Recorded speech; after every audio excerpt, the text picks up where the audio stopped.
Всем привет! Так, тема сегодняшнего нашего видео – как я кручу трубочки. Ну и про спицы. Ну, еще для начала хочу поблагодарить всех моих подписчиков.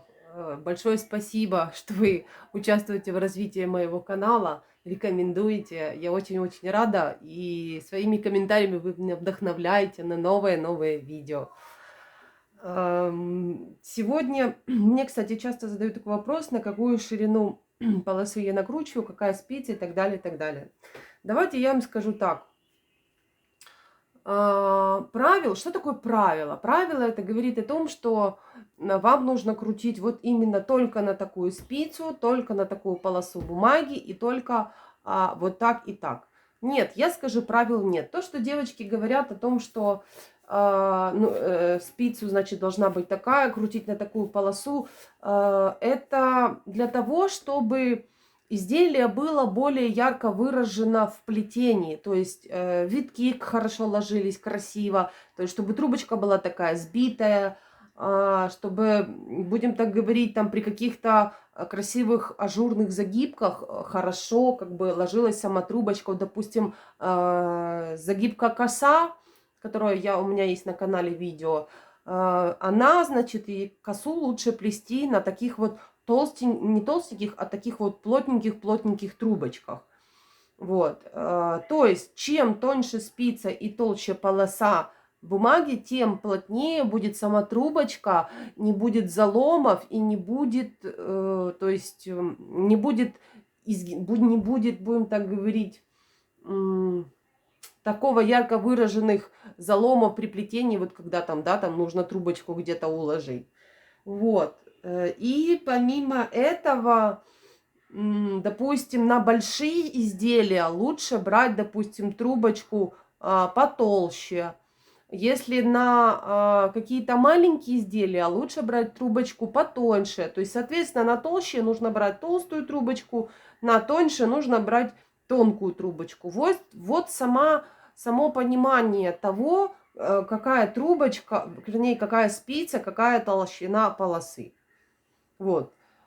Чем тоньше, допустим, если узкая полоса и толстая трубочка, естественно, трубочка будет полая, она будет мнуться, гнуться, уже будет не то. Если, допустим, полоса широкая и тонкая спица, вот, допустим, у меня в данном случае это от зонтика, у нее где-то 1,5. То есть вот на загибку я беру вот такую спицу тонкую. Вот, полосу, ну, я, в принципе, всегда использую 8,4, так как 8 сантиметров 4 миллиметра, так как режу лист формата А3 на 5 частей. Вот. На короба, корзины, там я беру спицу вот 2, и прекрасно трубочки ложатся, и все хорошо. Поэтому, чтобы вы ну, поняли, что это такое, что это как бы не правило, что вот именно вот так вот надо. Каждый делает по-разному. Вот я, например, на короба, еще раз повторюсь, беру 2 спицу и полосу 8,4, она у меня всегда. Если загибка какая-то там такая сложная, что ее нужно красиво выложить, да, там какой-то красивый изгиб, то я беру, конечно, спицу тоньше. Ну и, естественно, то есть я знаю, сколько мне трубочек нужно на такую загибку, то я и кручу такое количество, отдельно и крашу. Это, в принципе, все, что нужно знать именно о спице и полосе. Я думаю, многие мастера об этом знают, просто как-то принято вот за правило, что вот на такую полосу вот такая спица, на такую-то спицу такая полоса. Ну, ребят, я скажу так, я не придерживаюсь этих правил, я понимаю так, на маленькое изделие тоненькая спица, на большие какие-то изделия можно и толстую спицу взять. Но толстая это, в моем понимании, допустим, 2 миллиметра. Все. Это, это просто нужно понять, что не зацикливаться как бы на этом, а просто уже в плетении, когда вы будете плести там уже несколько изделий, там много сплетете, вы поймете, как оно что ложится. Вот, допустим, я вам покажу пример. Будем так говорить, неудачный мой пример. Но это как бы было для эксперимента. Я взяла толстую спицу, корзинка очень маленькая. Вот. И получается, что на такой корзинке, малюсенько, вот если я приложила руку, вот, то ее видно. То есть на толстую спицу, ну, не подходит вот такое плетение. Ну, это как бы я для себя делала, мне нужно было понять. Вот, поэтому, допустим, вот на такое изделие нужно брать тоненькую спицу и крутить вот на такую полосу. Они тогда будут сбиты. Можно даже не 8,4, а возьмите 10 сантиметров. То есть и трубочка, она будет такая, как прутик, прям такая плотная-плотная. Вот о чем, вот к чему мастера и ведут, что чем тоньше спица и шире полоса, тем плотнее будет трубочка. Естественно, плетение будет совершенно другое. И, естественно, загибки и все остальное будет тоже совершенно другое. Поэтому смотрите, выбирайте. Уже в ходе плетения вы поймете, что лучше использовать. Я в работе использую только 2 спицы. Это 2 и это 1,5. Так, разобрались. Теперь по поводу накручивания трубочек. Есть крутят трубочки в руках. Мне неудобно. Я сразу научилась на столе, и я так привыкла. И мне кажется почему-то, что на столе, ну, как-то вот плотнее, что ли, они скручиваются. Как поступаю я?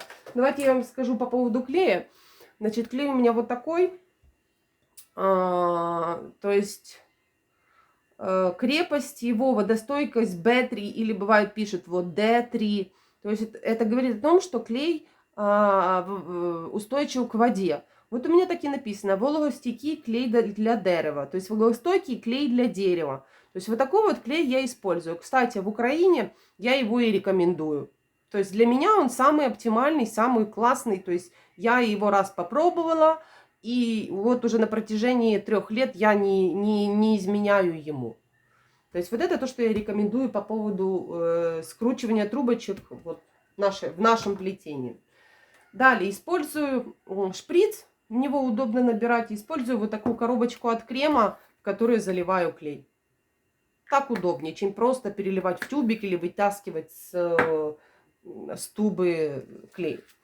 И как поступаю? Я вот разложила себе веером вот такие, будем так говорить, наши полосы, да. И вот на каждую полосу, на уголочек я капаю себе буквально по капельке, то есть клея. Вот. Закрываю, чтобы, ну, не засыхал. И беру нашу трубочку, беру нашу спицу, ставлю на уголок. Я надеюсь, видно, а то это видео камеру поставила. Значит, ставлю на уголок. Уголок подталкиваю под спицу. И вот так вот я кручу. Правая крутит, а левая как бы прижимает вот трубочку к краю полосы. И вот так вот я скручиваю. Вот, поднимаю в конце. И вот так я прокручиваю. То есть при этом остается клей на полосе. Все прокрутила пальчиком, прижала. И все, я снимаю. Вот и готово. Поэтому, ну, вам нужно просто научиться, в принципе, в разных способах. И на весу можно крутить, и как вам будет удобно, так и можете крутить.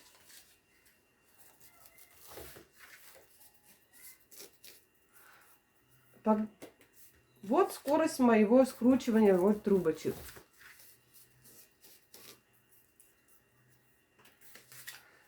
В среднем в час я кручу где-то 250-300 трубочек. Ну, конечно, когда не отвлекает или ребенок, или так по дому что-то нужно делать, то в среднем вот так вот у меня получается. То есть, грубо говоря, так с тем, чтобы там пойти что-то кушать, приготовить, поубираться, ну, как обычные домашние дела, за день я накручиваю, могу. Максимально у меня было 1500 трубочек за день. Понятно, что от скорости тоже много чего зависит. Но это не сразу все приходит. Просто нужно найти свое, как говорится, свой метод скручивания. Кстати, тоже на весу вот приблизительно вот так. Я, конечно, не умею, попробую. Значит, тоже вот чем острее угол между спицей и краем вашей полосы, тем скрутка будет меньше. Вот. Также уголочек подтягиваю. Правая крутит, левая направляет. У меня даже это медленно получается. Ну, вот мне неудобно. Я, кстати, не привыкла, поэтому... Это я вам как пример показываю, как можно скручивать трубочку. Вот. Поэтому лучше крутить на чем-то таком вот, как бы шершавенько, вот что-то такое, чтобы цепкость была лучше. Вот я поставила и прокрутила. Снова поставила. И так руки меньше вымазываются, и ненужный клей остается на соседнем листике.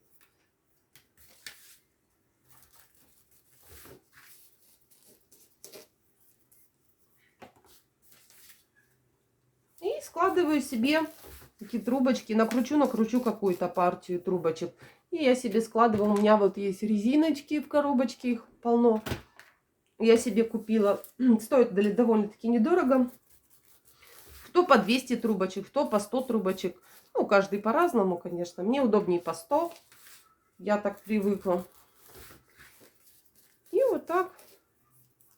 И вот чуть-чуть на пальце остается от клея. Я его стерла. И снова разложила. Много не раскладывайте, потому что клей будет подсыхать. И получается, что потом на кончике, там где скрутка, будет такой как бугорок из-за клея. И вот так.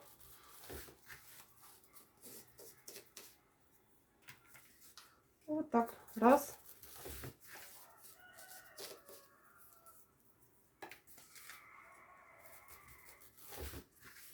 Кручу на спицу двоечка, потому что будет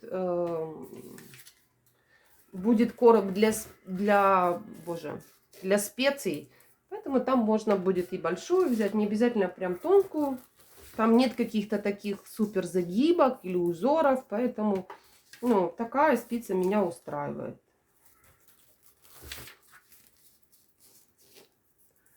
Вот так вот. Вот так вот я накручиваю. Стараюсь листы все резать канцелярским ножом. Раньше использовала нож, но нож на краю полосы оставляет такие, как шершавости, зазубринки такие. И не совсем красиво трубочка смотрится. Есть девочки, допустим, вот видите, порвалась бумага.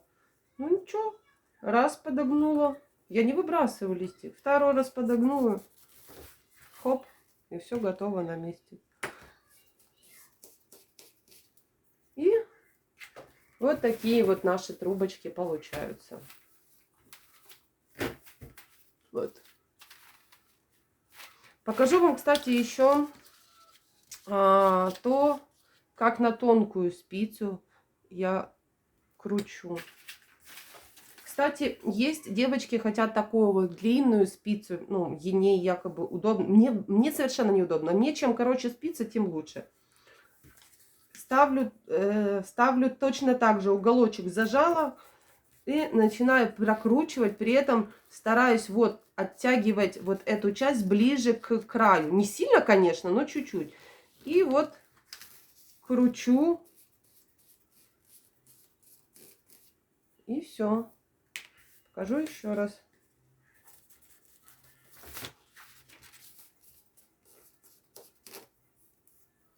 Сейчас покажу вам разницу между, я думаю, будет видно, разницу толщину трубочки между двоечкой и,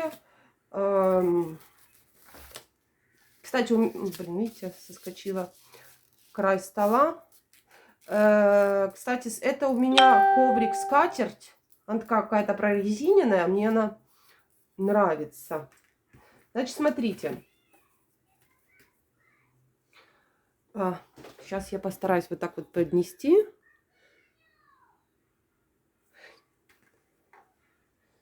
Вот разница. Немножко видно. Вот слева полоса, которая, спица тонкая, вот она. А справа она потолще. Можно еще тоньше спицу взять. Я пока на тоньше не умею. Там вообще 1 миллиметр. Вот. Немножко заметно. Так, что еще хотела сказать? В принципе, наверное, все, что хотела сказать по поводу плетения. Так что еще раз будем так говорить, подведем итог, что тонкую спицу лучше использовать на загибки, на маленькие изделия, ну, небольшие. Вот. На толстую спицу лучше толстую спицу использовать в тех случаях, когда вы будете плести что-то большое. Там короба, какие-то сундуки, вот что-то такое, вот, ну, небольшое. Поэтому старайтесь вот... И, кстати, хотела сказать, что, допустим, если вы будете плести короб тонкими спицами, у вас трубочек пойдет намного больше, чем вы будете плести короб из толстых трубочек. Почему? Потому что, ну, чем толще трубочка, тем больше набирается рядочков и высота там или ширина. Чем тоньше трубочка, тем меньше и медленнее это все набирается. Ну, это как бы логично. Так, ну я думаю, все, что я хотела сказать. Кому понравилось, я думаю, это больше видео к новичкам. Старички, я не знаю. Я думаю, им это будет неинтересно. Ну что, всем пока, хорошего дня, хорошего настроения. Спасибо, что были со мной. Еще раз огромнейшая благодарность за подписку, за лайки и рекомендации моего канала. Всем спасибо, всем пока.